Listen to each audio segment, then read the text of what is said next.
सफलता, संपन्नता, सुख और शांति भरे जीवन के प्रतीक भगवान गणेश। 10 सितंबर से गणेश चतुर्थी के साथ ही 10 दिनों का गणेश उत्सव शुरू हो गया है। कहते हैं गणेश चतुर्थी पर जब घर में स्थापित भगवान गणेश को जब 10 दिन बाद विसर्जित किया जाता है तो वो अपने साथ घर की सारी नकारात्मकता भी ले जाते हैं। गणपति के स्वरूप से लेकर परिवार तक में सफल, सुखी और शांति भरे जीवन के सूत्र छिपे हैं।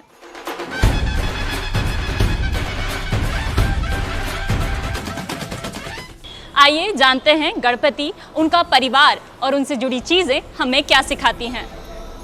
तो हमारे गणपति के परिवार में कौन कौन है? 2 पत्नियां रिद्धि और सिद्धि, 2 पुत्र लाभ और क्षेम्य और 1 पुत्री मां संतोषी। भगवान गणेश की 2 पत्नियां हैं। सिद्धि का अर्थ है सफलता, रिद्धि का मतलब है संपन्नता। व्यवहारिक जीवन का भी यही क्रम है। भगवान गणेश के 2 पुत्र हैं, लाभ और क्षेम्य। कहीं कहीं क्षेम्य को शुभ के नाम से भी माना गया है। लाभ का अर्थ है अर्जित करना, क्षेम्य कहते हैं अर्जित धन को सुरक्षित करना और उसमें वृद्धि करना। अब बात करते हैं भगवान गणेश की मानस पुत्री संतोषी की। तो जैसा कि नाम से ही पता चलता है, संतोषी यानी जिससे संतुष्टि प्राप्त हो। जीवन में संतुष्टि और आनंद का भाव भी गणपति ही देते हैं। गणेश जी को बुद्धि विधाता यानी बुद्धि का देवता कहा जाता है। मानव जीवन की भी पहली जरूरत बुद्धि ही है।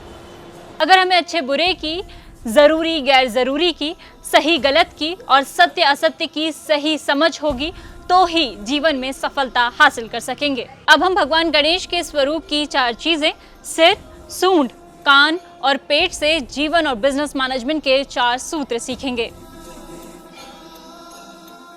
क्योंकि गणपति का सर हाथी का है, ये हमें सिखाता है कि हमारी सोच और बुद्धि बड़ी होनी चाहिए। हमेशा बड़ा सोचें, दूर तक का सोचें, छोटी छोटी बातों में समय और शक्ति ना गवाएं। सोच बड़ी होगी तो जीवन में मिलने वाली सफलताएं भी बड़ी होंगी। एक अच्छा श्रोता ही एक अच्छा वक्ता हो सकता है। पुराणों से लेकर किताबों तक सभी कहते हैं सफलता के लिए बोलने से ज्यादा सुनना महत्वपूर्ण है। जो दूसरों की बात पहले सुनता है वही अच्छा वक्ता भी बनता है।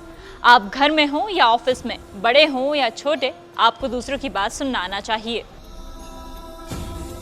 बड़ी नाक दूरदर्शी होने का संकेत है। अगर आप दूरदर्शी हैं तो सफलता आपके बहुत करीब है। भगवान गणेश का पेट बड़ा है। पुराणों में उनकी भूख और खाने की क्षमता को लेकर कई कथाएं हैं, लेकिन वास्तव में ये संकेत है कि हमारी पचाने की क्षमता ज्यादा होनी चाहिए। चाहे धन कमाएं, नाम कमाएं, सम्मान कमाएं, किसी की गोपनीय बातें हों, अहंकार हो या गुस्सा, सारी चीजें पचा सकने वाला व्यक्ति ही सफलता के रास्ते पर आगे बढ़ सकता है। तो सफल, सुखी और शांतिपूर्ण जीवन के लिए इन सूत्रों को अपना लीजिए। शेयर और डाउनलोड करें दैनिक भास्कर ऐप।